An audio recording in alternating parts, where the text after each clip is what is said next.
Welcome to the 2022 PDGA Amateur Disc Golf World Championships from Southern Indiana.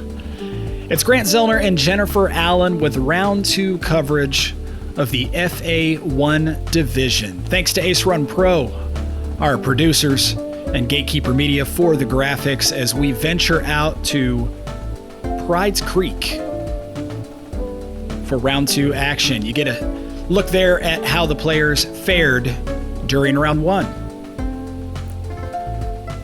Yeah, Jordan stepping out to a pretty good lead, but there's a lot of women and a lot of golf left.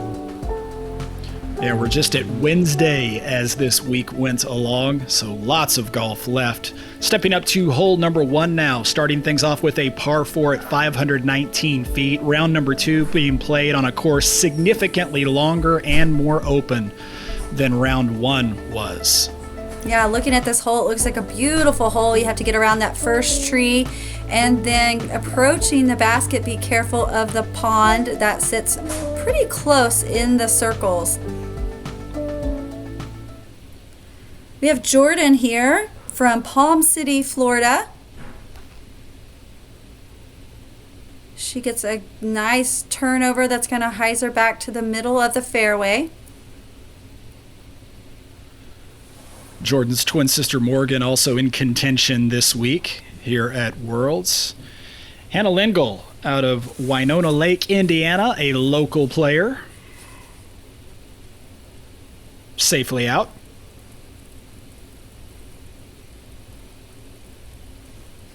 On the tee now from Martin, Georgia is Ginelle Kohl.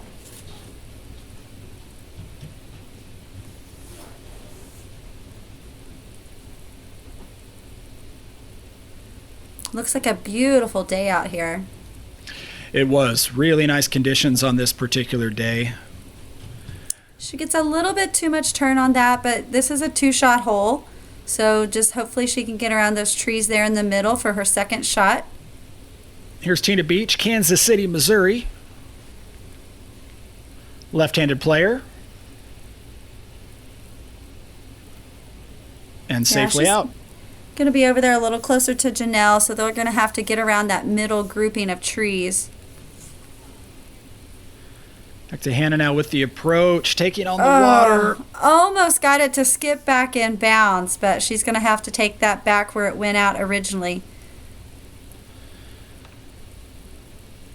Ginelle, that's unfortunate, catches the one obstacle in the way.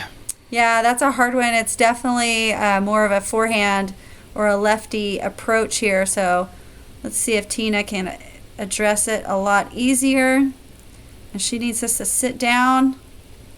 Ooh, little too much on it. Little long. The water present all around this course, but doesn't come into play everywhere. It certainly does here, though, on hole number 1 is Ginelle with her approach. Yeah, they're just excited, ready to get this going. A little bit too much juice on the first hole. See a little bit more wind now picking up in Jordan's hair. But she has a nice upshot, yeah. You'd have to imagine there's a little bit of wind coming off the water when you get close to it. Indeed, there is. It was also a very hot day, so grip could be an issue during the course of the round.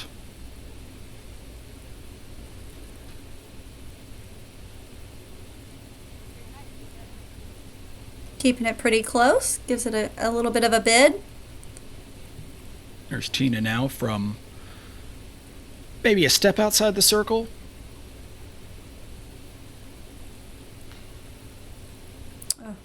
Good attempt at it.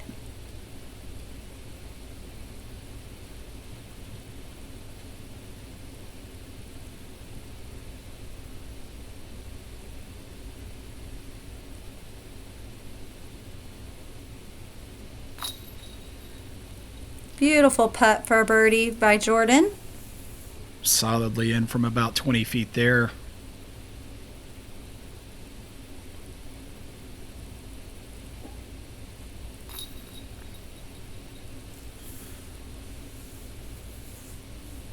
Ginelle takes that penalty stroke from going in the water, but manages to save bogey.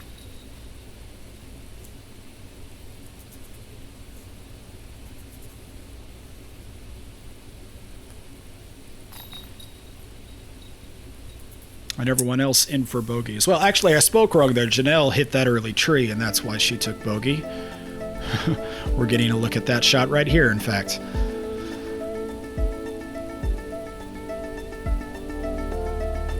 Just in case she wanted a second look at what she did.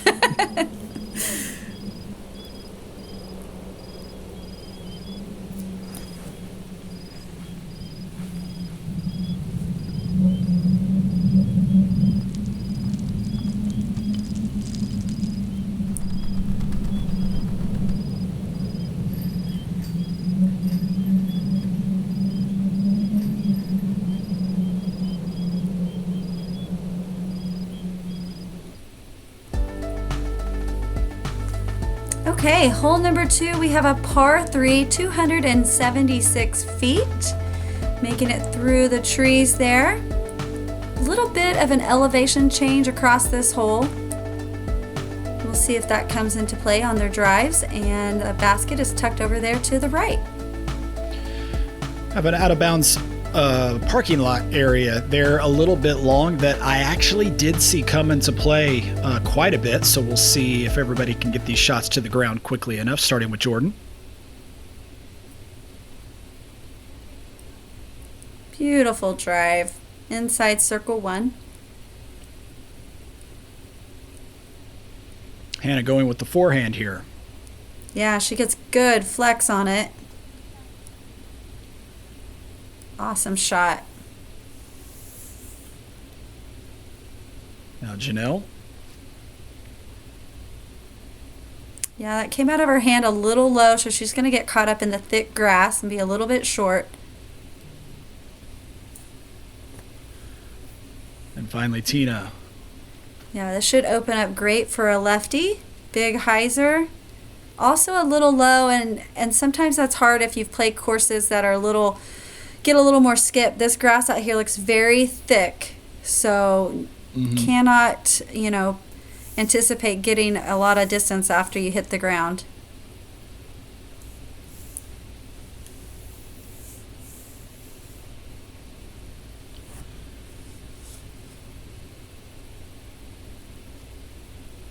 A couple of lengthy approaches there, trying to Yeah, a little soft bids. make for stress-free pars. Uh-huh. Here's Hannah with an opportunity, though.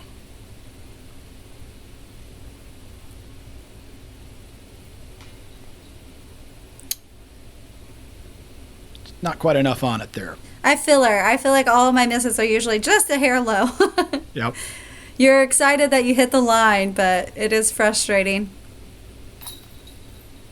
Jordan gets hers above the rim there for the 2. Birdie start for Jordan.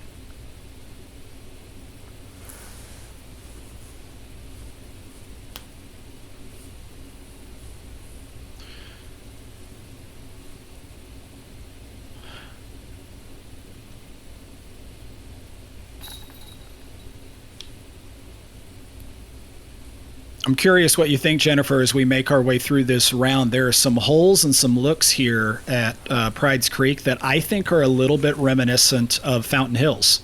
Oh, really? Just because of the lake being in the middle the way it is and the way the ground generally slopes down toward that midpoint where the water is, there's just a couple of looks that feel a little bit like that. All right. It looks like a gorgeous park. Yeah, it really is. Yeah, a lot of green, the big pond behind there. So Jordan has a great start. We're heading into hole number 3. Hole 3 is a par 3 at 348 feet, but it plays downhill with a few Mandos here to need to negotiate on the way down to this basket. The basket most definitely close enough to the water to make you think about avoiding going long. Yeah, a lot of trees to navigate to get to that point as well. We got a couple of spectators already out there in the water.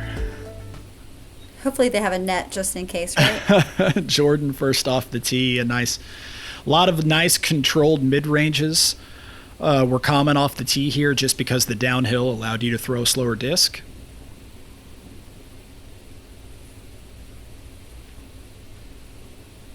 Yeah, you see those mando trees marked. And gets caught up just on that very last row.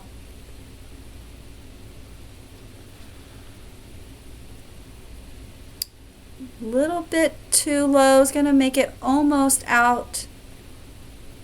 Probably about halfway down the fairway. Here's Tina.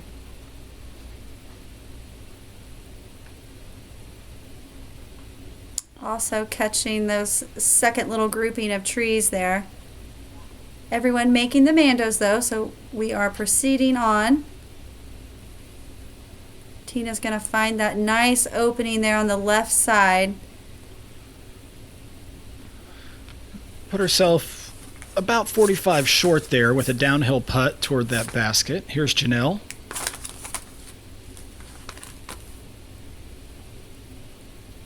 Beautiful approach. Laying it out there at the perfect angle for that disc to come back in and be right by the basket.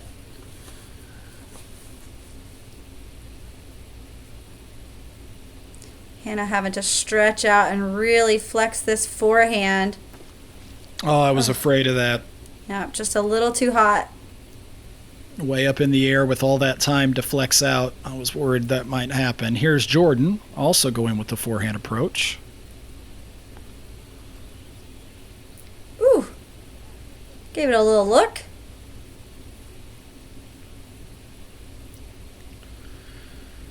This is a long par 3 with a lot of trees in the way. So par on this hole is probably completely satisfying. Oh, Hannah.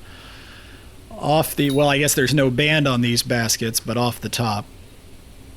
Meanwhile, Jordan in for par.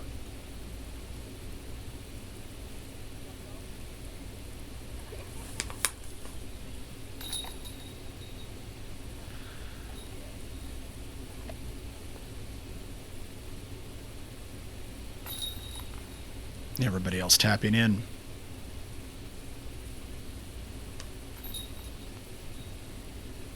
And unfortunately with the double bogey going OB long there and catching up short.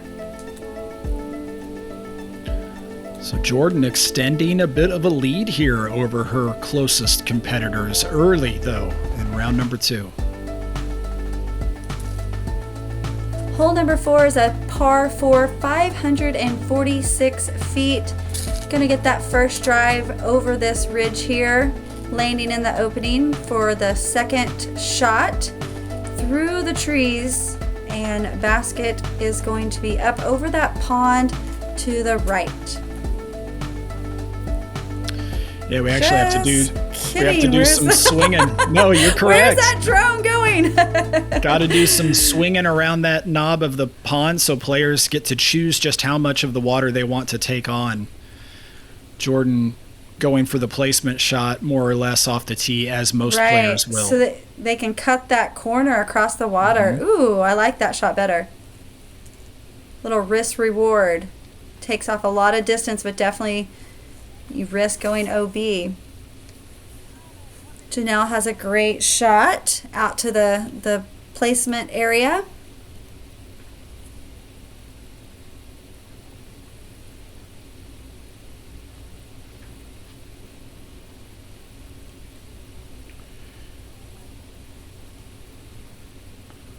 So everyone's hitting that landing zone. Mm-hmm.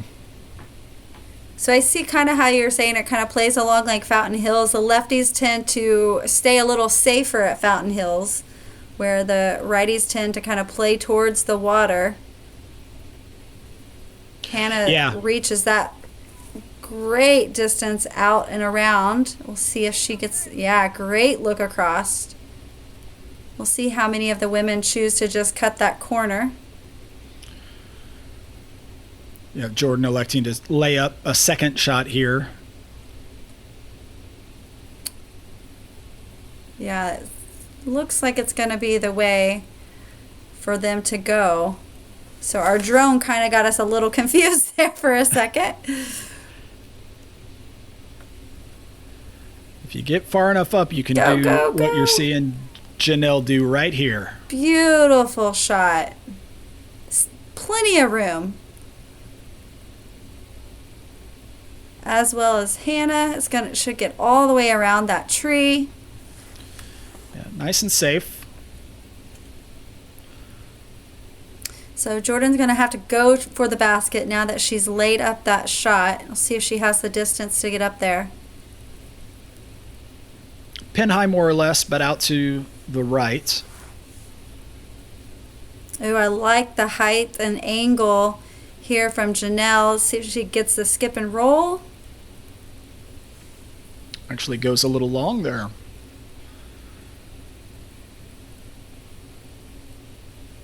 Little stepper for Tina. Yeah, we've seen a lot of little step putts. That's definitely a newer thing over the last few years. More and more choosing to go with the step putt instead of the jump putt. Strong par save. Beautiful putt. Jogging it in. High fives all around. Couple extra putters on the basket there. That's interesting. I wonder if those are discs that had gone in the water and they've been set up there. I'm sure they are, but I'm surprised that people left them up on top of the basket. I agree. Oh. Didn't take the time on that one. Tina's going to tap that in for bogey.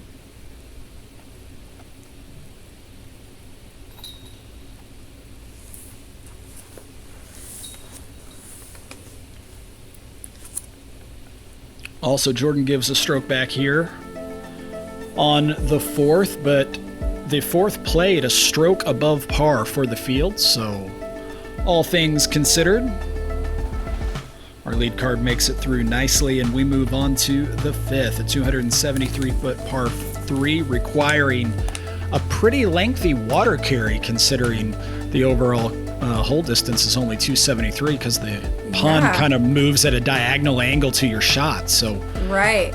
Interesting challenge here. Yeah, that definitely, I wonder if how many women, because the layup short of the basket really doesn't give you that much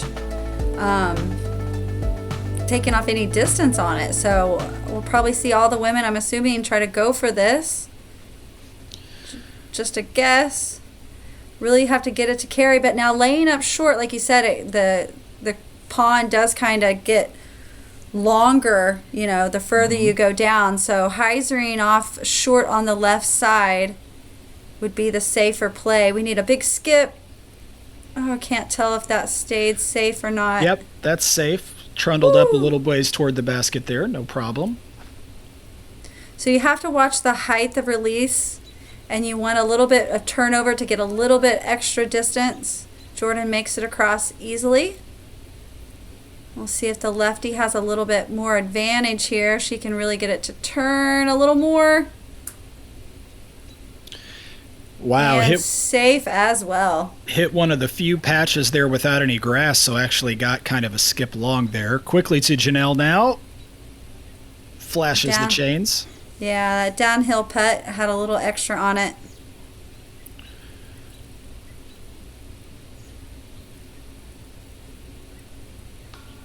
Jordan just outside the circle, comes up a bit short. Ooh, good bid by Hannah.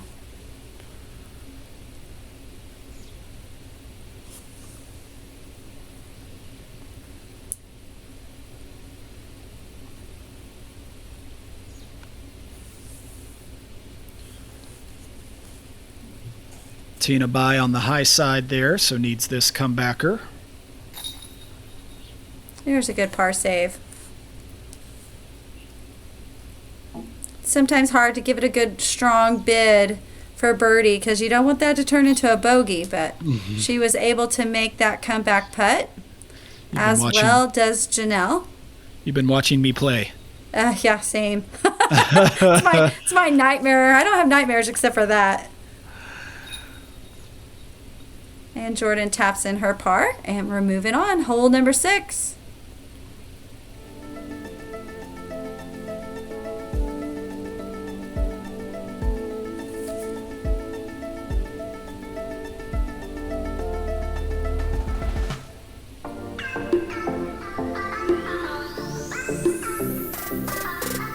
Plastic Addicts is proud to sponsor the coverage of the 2022 PDGA Amateur World Championships. Use code 22AMWorlds to get 10% off store-wide from now until the end of July. Orders over $70, shipped free. Thanks for choosing Plastic Addicts.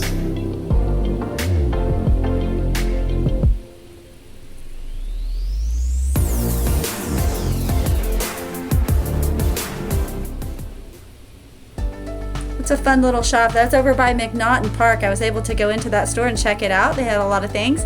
Hole number 6, par 3, 306 feet through a lot of trees. And headed back down towards the water. So a lot to navigate to get down to the basket here. Not really one defined fairway to speak of. The basket also perched on a little bit of a, not quite a ledge, but kind of a levee here off to the side. So little edge of a plateau. Lots of geography here in a short amount of distance. As Ginelle off to the side just a little bit early. Not an uncommon place. The hole opens up here on the left side. The drone kind of took us to the middle, but maybe a little bit easier to get down there on that left side of the fairway. Hannah gets hung up in the high branches, so we want to keep this a little bit lower. But if they can turn over here a little bit more like that and get under, Jordan should have a pretty decent look. Yeah, managed to punch through right there. Again, lefty maybe having a little bit of advantage here. Let's see if Tina can work it around this left side. Should be able to get that distance to carry further. Hopefully not too far. Oh, wow. Yeah. That went way out there. Yeah, playing into just a little bit of a headwind. The wind got up under the wing of the disc and just kind of drifted lifted. Yeah, yep. Carried it all the way out there. Hopefully she'll get that back. Hannah with an approach shot, and now Tina went out of bounds way back here. That was such a beautiful drive, too. I'm really surprised it carried that far. Tina comes up a little short on that approach. Now we're over to Ginelle. This was a common place for players throughout the field to end up. Ginelle, that was a brave bid. That's such a hard spot. You know, you really have to know how short to land that layup, because if you're kind of stuck in between, do I want to run this or not, usually you're going to find yourself down that hill. So you really want to, if you're laying up, land that disc short on the right side. And this grass doesn't look quite as thick around the basket as it has been. So you just have to make that commitment. Hannah had a good bid there, but commitment if you're going to run it or lay it up. So from down there, you're inside the circle, but considerably uphill to the basket. Yeah, that basket sits so close to the edge. Good save by Jordan. Yeah, it was pretty aggressive on her approach and ended up drifting down there, so nice to get that. Yeah, you're going to catch that roll. Yeah, for sure. That's hard not for that to roll away right there. Good strong putt to save her bogey.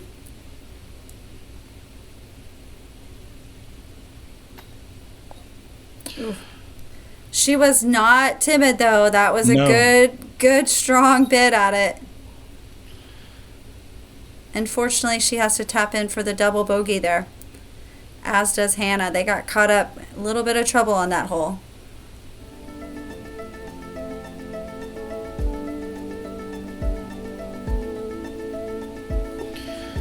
So Jordan pars, but actually extends the lead just a little bit. And we move on to the 7th, 327-foot par 3. This one with a little bit more of a defined, obvious line, at least off of the tee. The drone choosing to fly here to the right. There's a gap to the left as well. The basket sort of gives you your choice. I like holes like that there's both options, right or left or turnover or hyzer. It lets the player choose which way they want to go and commit to that shot. So A lot of forehands by these women. And it sets them up good for the hole.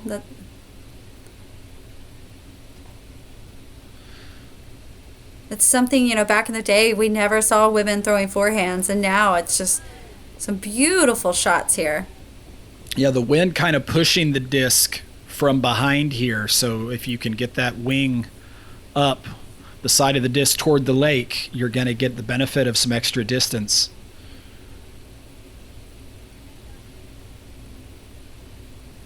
Tina gets a pretty good skip. She's going to be just outside circle 1. Everybody choosing to go to the left of that obvious large trunk. There were players that would go on the right, felt like taking on a little more danger for a different line was to their favor, but so far on this card, everybody going to the left. Now Jordan with this approach. Yeah, she got caught up in that very last tree, but she's able to get up there, hopefully to save her par. Ginelle laying her approach right underneath. Oh, Tina needs Don't this to sit. roll. Okay. She's having a little bit of a bad luck, so hopefully things will start shifting her way. Still smiling. Yeah, she was. Jordan now with a little bit of work to save this par. Yeah, and it really looks like the wind is picking up here along the water.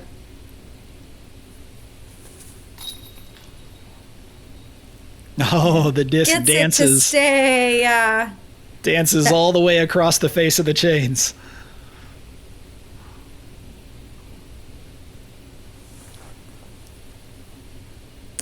So it looked like that was a headwind putt for Jordan, so Tina should have a tailwind putt that might, and say she got it the good height for the tailwind putt, but just a little to the left side. Yep, and then the wind wasn't her friend there, just pushing the disc further left and out. Birdie, though, for Hannah. Yeah, that was such a beautiful forehand. First birdie of the round for anyone on the card not named Jordan.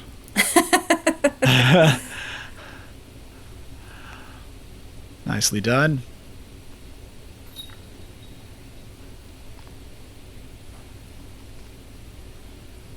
Almost through our front 9 here at Pride's Creek. Here's another look at Hannah's beautiful drive that was able to give her the great birdie.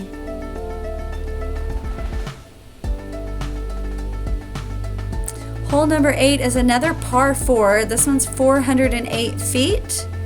Drone's gonna fly us over here to the left side and take us back out to the water. Not quite as many trees that they're gonna have to get between, but looks like some lower branches. So having to keep the disc nice and low. Second shot is going to be a little tricky. That green looks very fast down to the pond. Yeah, no doubt about it. One of the more exposed basket areas on the entire course here. Hannah with a nice, good, safe drive to the middle of the fairway. Riding the wind beautifully there. You can see the direction of the wind by watching the ripples on the water.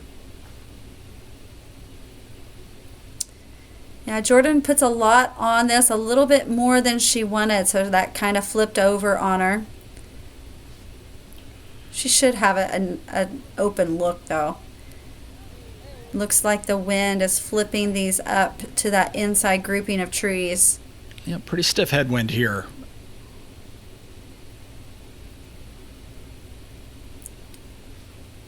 So our lefty can hopefully ride that wind a lot better and get a little bit more distance.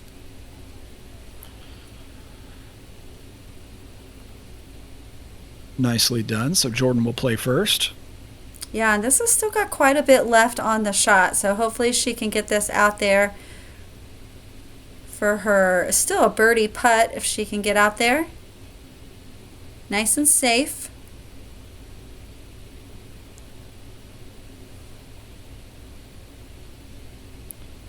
Beautiful height. Drop in. Oh! Thought I was going to. At least it's not in the pond. Yeah. Nicely judged there. Tina's got a good angle here. Yeah, I like this shot for her. Oh, once again, a little low out of the hand. That's been her miss so far today. Mm-hmm. Good height for Hannah's approach. Going to get her right there for the tap-in birdie. So Jordan left a little bit on this. This is a very scary putt that she has to 100% commit. Wow. Wow, what Boom. a putt. Easily in the neighborhood of 45 feet or so. Yeah, that was beautiful. Nice strong headwind sometimes just holds the putter up there perfectly. So now it's all on Tina to do the same putt here. She chooses just to lay it up. That is, there is everything okay with that. There's nothing to be ashamed of laying that death putt up.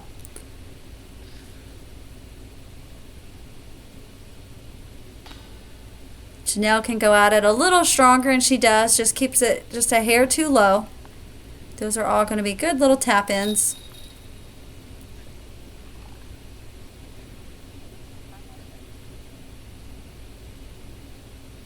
Looks like we have a mini sharing going on. Meanwhile, Hannah, second birdie in a row. Yeah, let's see if she can close out the front nine with a turkey. Very well. Well done.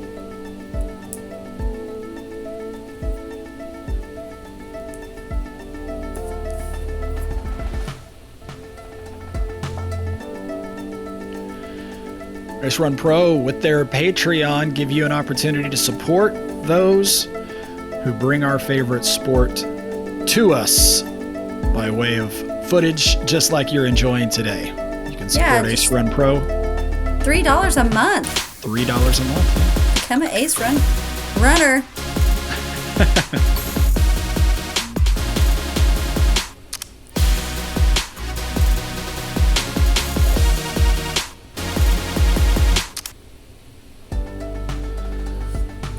And here we are at the ninth, 350 feet. An uphill par 3, playing a lot longer than 350 feet. After an open tee shot, you come through this little, we'll call it a grove of trees, I guess. And then you've got the basket tucked into sort of a second line of trees. This has been such a beautiful course so far. I really love the variety that they've been given, and the challenging of the pond and the trees. Hannah with a great drive, just shooting it up there to the middle. Again, this is one of those par 3s that you are just fine walking away with a 3 on this hole. No doubt about it.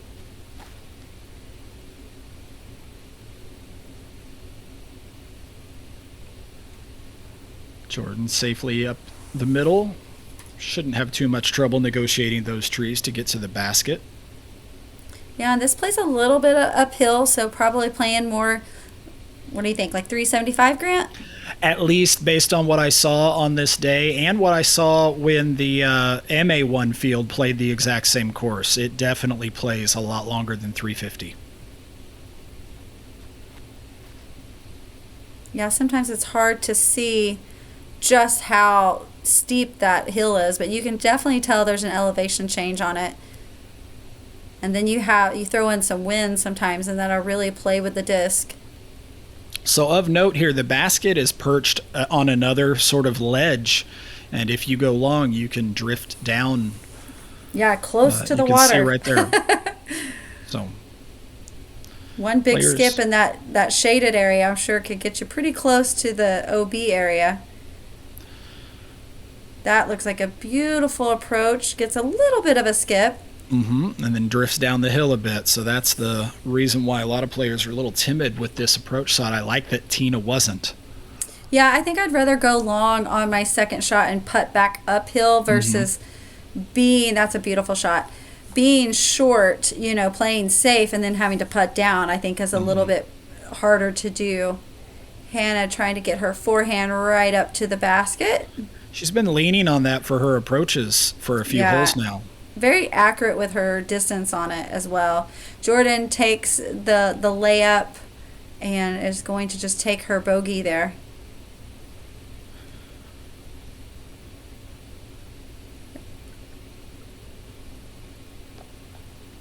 Can see just how uphill that effort had to be there for Tina. Yeah, quite a few death putts on this course. Oh, Ginelle got a lot of chain. Yeah, at least it stayed as well, and that did not turn really ugly. And that par almost feels like a birdie.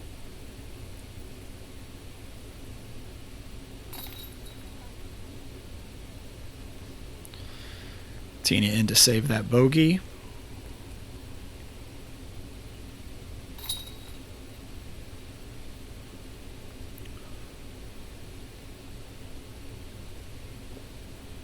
Jordan also with a bogey.